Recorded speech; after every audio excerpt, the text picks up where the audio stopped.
The key to getting rich isn't about waking up at 5 a.m. or doing cold plunges. It's actually in the law of compounding. And no, not investing your money for 40 years in compounding, but rather the small daily habits you stack up that compound throughout the years, making getting rich not just easy, but inevitable. So here are 17 small habits that have transformed my life and how you can apply them in your life, starting with habit number 1, I call the gratitude advantage. Now, this isn't what you've been hearing about where, every day you write down all these little things that you're happy about. But it's sort of like that because daily gratitude does rewire our brains for success. So how does it do that? Well, early in my career, like when I was first getting started, pre-internet days, I couldn't just go online and watch YouTube videos of Jordan Peterson. I had to buy programs. I had to buy courses. Now, one of the first things I bought was a book called Think and Grow Rich from Napoleon Hill. Now, this book was written, I believe, in 1934, 1937, and it's been one of the best-selling books of all time, over 100 million copies. And the reason why is because it's so powerful, even today. And going through how to think and how to grow rich, it shifted my entire mindset and literally shifted my entire life. Now, one of the things that it taught me is that we should write down a couple of key things every day. Not just, I'm grateful for having food or a house, like that, but more specifically, 3 things that I write down every day.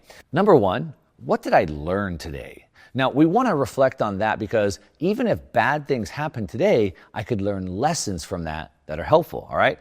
So I write down what I learned and why I'm grateful to have learned those lessons, okay? Then the second thing is I write down other things that I'm grateful for. And then the third thing I write down every day is what I did well. So again, these are lessons, these are stories, and this is what drives my life forward. But I think about it in an optimistic way. And I use a tool to do this. It's a Google form that I've set up to do this. If you want to download my Google form for free, we're going to put a link to it down below if you want to use my tool. But however you do it, it's up to you. But the key is that optimism is mandatory for wealth creation. I repeat, mandatory for wealth creation. I had to repeat that. So what do I mean by that? Well, in order to be an entrepreneur, in order to be successful in investing, you have to be optimistic about the outcome. You have to be optimistic about the future. So many times I've talked to friends or other people who want help starting a business or taking on an investment. And, I break it down for them and I'll tell them, how they can scale it or how they can move into it. And they just say but what if this bad thing happens? And I'm like, well, yeah, it will. So what? That's okay. We'll just figure out how to solve them. We'll figure out how to mitigate the risk. We'll figure out how to move on to the next one. And it's that optimistic lens. And without it, you're never going to get ahead, which brings us to habit number 2, I call the capture rule. And I'd say that if you can think it, you should ink it. So what do I mean by that? Well, our brains should be used for creating ideas, not storing them. Our brains should be creating. Our brains should be thinking. Our brains should be connecting dots. But the problem is, if you have an idea, it just sort of rattles around inside your brain, driving you crazy, creating stress, or you forget it. So if you can think it, you should ink it. So as soon as you have an idea, I must capture it, all right? What I like to say is that time is so valuable, you don't have the luxury of having the same thought twice. So as soon as it pops up, we write it down. Now, in the old days, I used to just carry around a notebook with me and I'd have a pen and I'd just pull out the notebook and write it down. Okay, then we got, the iPhone and I started to put it into this app called Evernote on my phone and then, I could just plug everything in there. As a matter of fact, I still have a sheet in Evernote today and I call it my capture page where I literally capture all my ideas. Now today, for the last month or so, I've been wearing this wearable device. It's a wearable AI device and it records everything I do. And so now I don't even have to push a button. I literally just talk and I put in a tag, say take action. And then those tags, those notes can go straight to my assistant and automatically get done. So we're capturing everything to allow our mind to think, allow our mind to create ideas instead of trying to remember things, which brings us to habit number 3, which I call win your morning, win your day. Now, one of the worst things that you could do is to sit down in the morning at your computer and go, well, what are we going to work on today? Because if you want to drive your life forward, then you have to be doing the things necessary to get your goal. So you should already know what those things are, and it starts out the night before. Now, typically I put my creative work in the morning, so I want my mind to be fresh for creating work, which means then at the end of the day, I should be doing my review. When all the things I need to get done, looking at all those, and then making the plan for what I want to do in the morning when I'm fresh. I pre-decide the task. And by pre-deciding the task, it eliminates the procrastination, allows me to get more done. So a simple action step you can take is that just tonight, before you go to bed, list out tomorrow's tasks. Now, I typically write down a few things, like what's the one main thing I have to get done, the non-negotiable. Then I'll write down what are 3 tasks that I have to get done, and I write all those down. Those are the non-negotiables. And again, this is all done in the Google form that I fill out every single night. And again, if you want it, I'll share it with you. It's down below. It's all free. There's a link to it if you want it, but it brings us to habit number 4, what I call eating the frog first. Now, you see, eating the frog first is about a term where it's basically you do your hardest task first. You do the thing that you don't want to do, the biggest thing, the hardest thing, the worst thing, and you do it first because the rest of the day gets easier. Maybe you'd say the most important thing. Now, for me, one of the most important things for me would be working out. I've been working out in the gym since I was about 15 years old, and I would typically always go after work because I was never a morning person. Now, getting to work was already hard enough for me, and after work, I'd go to the gym. The problem is things changed. Once I got married, I had kids. Going to the gym after work was pretty difficult to stay consistent with. But because it was so important to me, I couldn't just fit it in regularly anymore. I figured, well, I guess I have to put it first. So what I'll do, I guess, is I'll have to wake up like 2 hours earlier every day so I could go before I go to work. Now, I remember sitting there in the morning, waking up in the dark for a couple years and just like standing there in the dark thinking of every reason that I didn't have to go to the gym. But I would go because it was so important to me. I put it first. Now today, it's my most critical task. It's been so ingrained into me now that I look at it like I have to go to the gym because my day won't go near as good, it won't be near as productive if I don't do it. So eat the frog first. Put it first, the most important thing, which takes us to habit number 5, which is what I call habit stacking. So what we do is we connect new habits to old habits. So for example, obviously, I'm making videos on YouTube, we make content across the social media platforms, and it's difficult to do that. I never have time to do that. I'm always too busy. So I guess let's create a habit and let's stack it on top of the other habits. So now I get up, I go to the gym, and as soon as I get out of the gym, I create social media posts. So now I've stacked another habit on top of another existing one. So what you want to do is attach new habits to existing ones that are already there. So if you can think of just one thing you do consistently, do you wake up at the same time every day? Do you brush your teeth at the same time every day after you wake up? So okay, I brush my teeth as soon as I wake up, and then I'll add a habit right onto the back of that. So think about one habit that you would like to build into your life that you can put on autopilot. Write down one thing you're doing consistently, and then match those things up together, and you'll be well on your way. Which brings us to habit number 6, which is what I call the time vault. And this is a key piece that most people kind of overlook. They just absolutely don't value. And I call it the vault because a vault is where you would put your most stored, your most treasured assets. And for us, in economics, everything's built off of scarcity, and the most scarce thing in the world is time. So we gotta guard our time. We have to guard it fiercely. Now, the one problem is, just like your money, most of us wonder, where it all went. At the end of the month, where did all my money go, right? So then we learn how to budget our money. But time is sort of the same way. We look back and go, where did all our time go? But most people don't think about budgeting their time. And so just like money, we don't want to figure it out where it went afterwards. We want to plan in advance where that money will go. And with our time, it should be the same way. We plan in advance where our time will go. Now, we also want to respect our time, so we don't just plan sloppily. We don't just say, hey, I need an hour for this meeting or whatever. Maybe it's only 15 minutes. Maybe it's only 10 minutes. I mean, if I'm going to meet with somebody else, maybe I only need 10 minutes to meet with them. Do I really need an hour? Do I need to block that out? I need to respect my time. I also need to respect their time. I don't want to take up or waste their time, and in return, they'll respect my time as well. So an action step that you can take is to measure and budget where your time goes. Now, one thing that I do regularly, multiple times a year, is something called a time audit. So the first thing I want to do is figure out, where is my time even going? So then I can track it for typically 2 weeks, where all my time is going. And then I can take a look back at it and go, I should probably spend more time here, less time there. So when I budget it out and I set new time blocks on my calendar to make sure I'm completing those tasks and spending the right amount of time in each section. Which brings us to habit number 7. The decision diet. Now, this is not diet as in food, although it could include that. But I think about the decision diet as trying to limit the amount of decisions that I have to make because decision fatigue is real. If we can simplify our decisions, then we can preserve our energy, and more importantly, we can preserve our creativity. So all my creativity goes into the morning when my mind is fresh, and I put all the decisions like management and calls and things like that in the afternoon. So for example, why do you think you see me wearing a black shirt every single day? Because that's one of the first decisions I make in the day. I don't want to make that decision, so I just wear the same thing. At lunch, I don't think about what I'm going to eat for lunch. I just eat the same thing every day. Now, the reason why is because fewer decisions mean I have more mental bandwidth to do higher value things. So an action step that you can easily do is just think about things that you do on a regular basis, like getting dressed or eating lunch. What do you wear every day? What do you have for lunch every day?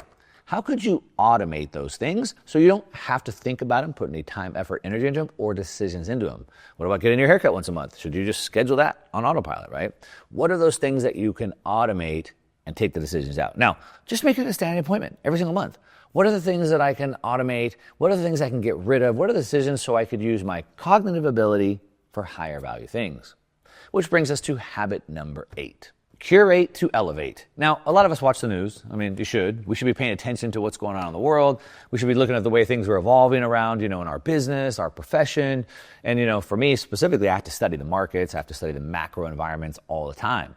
I have to study marketing. I have to study content creation. I have to study technology coming out. So how do I stay on top of that? Well, instead of just curating my news, I also curate my learning. You see, we have so much news that we can go through and we can read all the news websites, but I learned early on is that other people do that as well.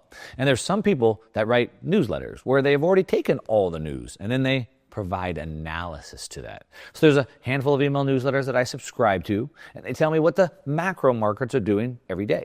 They tell me what the tech markets are doing every day. They tell me what the greatest AI tools that are coming out every single day. And so these guys, they're already going through all the information and then they curate the very best of it and they give me the analysis on it. And so by following just a hand-picked selection, a curated list of newsletters and feeds and YouTube channels, then I get not just the news, but I get it analyzed, I get it curated, and I get it brought right to me. So I get quality inputs and I get quality outputs. And so you can do this very easily. Just curate your news feed intentionally. So for example, on Twitter, what you could do is if you wanted to follow a bunch of people, I guess that's fine. But what you could do is make a list of people that you need to follow for certain things. So for example, on my X profile, I have several lists. I have a macro list, I have a Bitcoin list, I have my AI coding list, I have my AI prompts list, and then I can just look at those people that provide the signal on those things. Now, the rest of my social media, like Instagram or whatever, I don't even have any friends on there.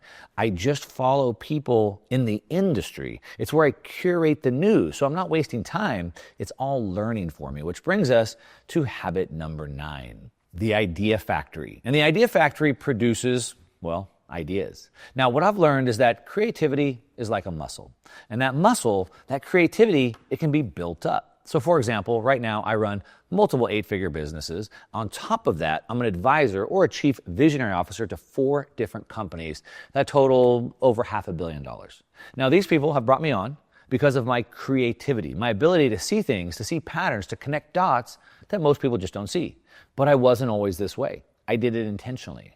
It was about 15 years ago, again in my personal development quest, I was listening to a program I had purchased from Brian Tracy, and he talked about building the idea factory. And he talked about building the creative muscle. And he said that every day I should get out a piece of paper in the morning and write down 10 ideas. So I thought, okay, let me try that. Now in the beginning, the ideas were terrible. I didn't even know what to write down. It was just gibberish. But over time, it got better and better and better. And today, I see ideas everywhere. My idea factory is running full steam. But again, it wasn't because I was born this way. It was because I built the idea factory intentionally. So the action step for you to do is what I did. Get out a piece of paper every morning. Write down 5 ideas. Start with 5, right? Write 5 ideas every morning. And just know they're going to be bad in the beginning. You're not going to know what to write, but continue down that path. Now today, I can't turn it off. I just get new ideas coming at me nonstop, never ending. So I built the habit, I built the idea factory, which brings us to the next habit, habit number 10. Just-in-time learning. You see, we've been taught that, especially in the information age, that knowledge is power, but that couldn't be further from the truth. Only knowledge applied is power. And so what we want is to learn on demand, or learn exactly what we need to solve the problem right in front of us, what I call just in time. You see, there's 3 levels to learning and understanding something. The first level is, of course, reading the information, receiving the information. The second level is then we need to apply the information. And then the third level of understanding is to teach the information. Now, what we want to do is we want to read it, learn it, and then we want to apply it right away, which means we should only be reading, we should only be learning things that we need right now. So if you look through my book library, hundreds and hundreds of books, they're super diverse. I have books on human resources or hiring. I have books on marketing. I have history books, like, all these different things, right? And the reason why is because when I'm hiring people, I'm reading books on hiring or human resources and recruiting. And when I'm scaling my business, I'm reading books on scaling businesses. And when I'm building new marketing promos, then I'm reading books on marketing, right? I learn exactly what I need for the problem at hand just in time. Now, at the time I need the information, I read it, I apply it, and because of that, I learn it faster.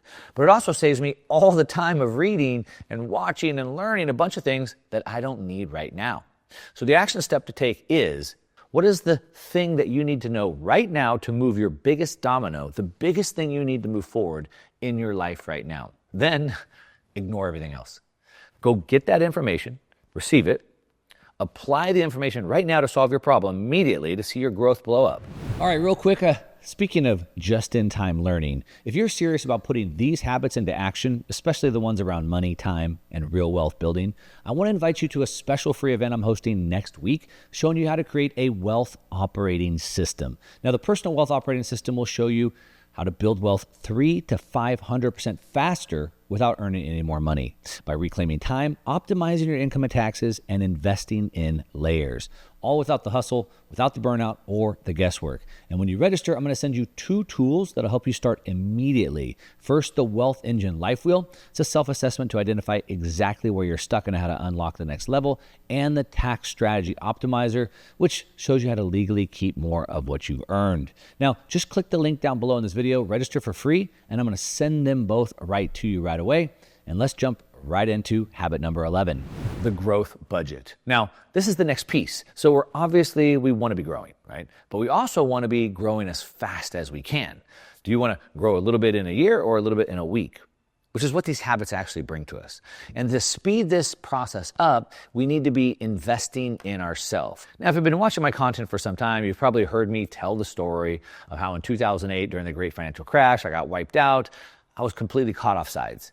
I'd built up a couple businesses and sold them off, some big exits. I did amazing in business, but I wasn't paying attention to the global financial market, and it got me. So I had to go figure that out. That was the information, the just-in-time information that I needed right then. So what did I do? Well, I invested into investment newsletters. I invested into coaching offers, and I spent years spending lots of money, tens of thousands, hundreds of thousands of dollars on these newsletters, on these coaching programs, but they enabled me to get the knowledge and the information that I have today. And so I believe, and it's been proven for me, the highest return on your investment comes from your own personal growth. Now, the markets come and go. They crash, they boom. My businesses could crash, but the knowledge that I have of how the markets work, how business works, it can never be taken from me. And so I can just go use it again and again, which is the highest return we can ever have. So an action step for you is literally budget some money for learning and maybe for masterminds. Put some away. Just like you'd put away for a new car, you'd put away for a new house, you'd put away for a vacation or whatever. Start budgeting money to go into a conference, to learn something. A course, a program that you can buy, a mastermind that you can attend. Now, I typically go to 1 to 2 masterminds every single year. They typically cost like $25,000 to $50,000 because they continue to pay those types of dividends for me. Which brings us to the next habit, habit number 12, autopilot your wealth. And what we want to do here is we want to automate our savings. And really we want to think about paying ourselves first. So all these habits are about getting the life that I want. Of course, first I have to determine what that is that I want. So once I know what those things are, then I want to automate it. I want to guarantee my success, and so I do that thing with my wealth. I automate my savings. So for example, if I wanted to save money for a vacation or for a car, for my education, for example, well, I would decide how much I need. When do I need it by? What percentage of my income should I put aside to achieve that goal? And over what period of time? And then once I've figured all that out, spent the time and energy doing that, then I automate it. So I never have to think through all of that ever again. So I spend the time up front, I think through it, and then I automate it. So easy ways that you can do this are, one, you could just go to your bank. You can open up as many bank accounts as you want, and then they'll just let you do that. And then you can set up automatic transfers from bank account to bank account. So what I suggest is you want to have all your money go into one account, but you don't spend from that account. The money then distributes out to other accounts that spend. So this one, pays the car. This one pays my loans. This one pays the bills or whatever it is. And you want to set that up automatically so you don't have to do this manually. Now, you could do it manually, but it defeats the whole purpose. Now, there's a tool that I've been checking out recently. It's called Get Sequence, and you can build this all out automated in like an automated workflow. It's pretty cool. But however you do it, make sure to automate these things and automate your wealth. Which brings us to habit number 12, weekly health pulse. Now, some people will tell you that you should look at your money every single day. And there's certainly nothing wrong with that. And maybe you should in the beginning. But I like to look at it more in depth every single week. It's like, stepping on the scale once a week to see how much weight you're gaining or losing, or checking your vital signs. And I want to understand my overall wealth in my business and for myself personally. Now, there's 3 things that you should be looking at every single week, at least every single month. Now, the first is the profit and loss. How much money did I bring in and how much money did I spend? I don't care if it's a business. I don't care if you're a W-2. You should be looking at this for yourself. We want to be looking at that every single week. Then I want to understand my statement of cash flows, like where did my money actually go? And then ultimately, number 3, most people do not do this, but you should. I want to look at the balance sheet. The balance sheet is what I like to call my scorecard. This is where all my assets are listed, minus all my liabilities, and then what's the balance of that? Like I said, that's the scorecard, because the goal in the game of building wealth is to take earned income and turn it into assets. And this tells us how well we're doing in that game. And we can monitor that on a regular basis. So the action step for this is to figure out when every week you can do this. Again, I do it every week. I do it on Fridays. Maybe for you it's on a Sunday. But then you put it on your calendar. Then you get all 3 of these reports. If you don't have them, you need to figure out how to get them so you can review them every single week. Now this brings us to habit number 14, income insurance. Because now that we're looking at our profits, how many streams of profits or income do we have? And if it's just one, then we need to be thinking about how we can diversify that income. You've heard many times that the wealthy have multiple streams of income, but I think most people get that wrong when they think about it. You see, what we want is we want to diversify our income sources so we're not beholden to just one income stream. But like I said, it's not how most people think about it. Now, I had to learn this lesson the hard way. What happened to me back in 2008 is, as I told you earlier, is that I had multiple businesses and I had 2 big exits. I sold them off. And I sold all that and I put it into investments. And when the markets crashed, I found myself owing a lot of money, but I had no income. I had sold my income streams. So whether you sell your income streams or you only have one income stream and you lose it, the risk is still the same. So if I have a business, I don't want all my business to be coming from just one customer. I want to have multiple customers. As a matter of fact, if you wanted to sell your business and you only had one customer, your business isn't worth a lot of money because it's so risky. So you want to diversify the income streams across 1, multiple customers, 2, maybe across multiple products. So you don't have to go start multiple businesses. You see, that's where most people get this wrong. They want to start all these businesses. You just focus on your core competency, but have multiple customers, have multiple products. Now let's say that you're an employee. Well, it's the same thing. Your income is then coming from just one source, your job. So for you, you probably should start thinking about some side hustles, some contract work that you could do to diversify those income streams, at least building up the skills. So if you needed to, you could go find more income, at least have the skills to do that, the one thing they can't take away. So the action step here is to build multiple income streams. Again, if you have a business, how can I find more customers? How can we launch more products within the existing business? Not that I need to go start new businesses. That make sense? This brings us to habit 15, build or be built. If you follow me on social media, you see the posting about this probably all the time. And it basically means that we should engineer our ideal life. So for me, I want to think about what is my ideal life. So for example, I was coaching one of my high-end members, and he was very well off. And he came up in front of the crowd, I was talking to him in the hot seat, and he said, Mark, the problem is I feel like I'm just not spending enough time with my wife. I think I'm working way too much. I don't spend enough time with her. And I said, great. It's a good problem. So how much time should you spend with your wife? But of course, he didn't know the answer to that. So the question is, how much time should you spend with your wife if you want to have a good relationship, or how much time with your kids? Or what do you do with your health to look, what do you want your health to look like? Or what do you do with your day-to-day life? What do you want that to look like? You see, what we want to do is design what our ideal life is. And if we can define it, then we can engineer it. Our business, our relationships, our legacy. But we have to have that clear vision first. And we have to have our aim. And then once we have our aim, our path becomes clear. So the action step to take is to spend a little bit of time, or maybe a lot of time, thinking about this. Now, the way that I would do this is I future pace it. So I think of myself in the future, sometime in the future. And think about yourself and imagine what your ideal day would look like. Not your single dream day, right? But just like your average day in the future. You want $1 billion. What would you do? Billionaires still work, right? It's because they found things they like to do. So what would those things be for you?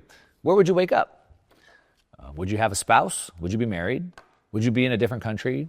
Would you be on a beach? Would you be in the mountains? What would your day be like? Would you be filled with just leisure and lay down all day for 18 hours a day? Or would you work on things that bring you energy? Would you be using creativity? At night, would you be with family or friends? Would you be doing dinners? What would you be doing? What would that look like? See, once you figure out what you want your lifestyle to look like, then you can work backwards from there. So the action step here is to think through that. Write that down. Summarize it into a single statement about yourself. And I'd recommend then to write it down and probably print it out and put it on your workspace or something like that so you can see it every single day. And then your mind can start working towards that goal. Which brings us to habit 16. The legacy lens. If we really want to achieve these things and we really want to have that legacy, then we have to reflect daily on what our legacy is building towards. So journaling, of course, at the end of the day is part of that. It gets us to sit down and think through the lessons that we've learned and how we're tracking, how we're pacing to do those things. But of course, it only works if we know where we're trying to go. You see, legacy focus creates what we call purposeful living. And that's what most of us actually want, right? We want a purpose. Society has kind of trained most people to think that they should work for 40 years, save for retirement, so one day you could just live off your savings and do nothing. And that's not what people really want. They want a life of purpose, of meaning, and challenge. And so we do that by journaling and then by reflecting on what we're doing. What are we doing? What do we like? What do we hate? What gives us energy? What takes our energy? What do we want to do more of? What should we do less of? What do we absolutely love? What do we absolutely hate? Write all those things down, reflect on them, and then think about how you can take action to move those things forward. Which brings us to habit number 17, blissfully dissatisfied. Now this came from Ed Milet's mindset, and it's sort of like ignorance is bliss. But it's more about being able to balance being content on one side, but on the other side, continuing to want more. It's a tough thing to balance. Being happy with where I'm at, being happy with the progress that I've made, but at the same time, pushing to continue to get better. I mean, why wouldn't we? Once we figured out what our core values are, the goal should just be to continue to get better and better at those. So why not be a better husband or a better wife or a better father or son or daughter? Why not be better in your position at your role? Why not be in better shape? Why not be better, right? And so be content on where you're at with the progress you've made, but continuing to push more. So the action step here is to regularly assess and push for growth. Because it's that growth, it's the hope of achieving the growth that provides us the energy for the growth that we need. And the hope comes from knowing or believing that we can achieve that goal. So, what's my health goal? What's my relationship goal? What's my business goal? What's my own personal goal? How do I assess those? How do I push for growth in those areas? That gives us hope, and that's what keeps us going. Now, these habits might seem small individually, but when you combine them together, their combining effect creates extraordinary wealth. It provides clarity, provides massive impact. And if you're serious about building lasting wealth and designing your life intentionally, then you might want to watch this video about how to live your life like a CEO, even if you're not, if you really want to see growth in your life. And I'll see you over there.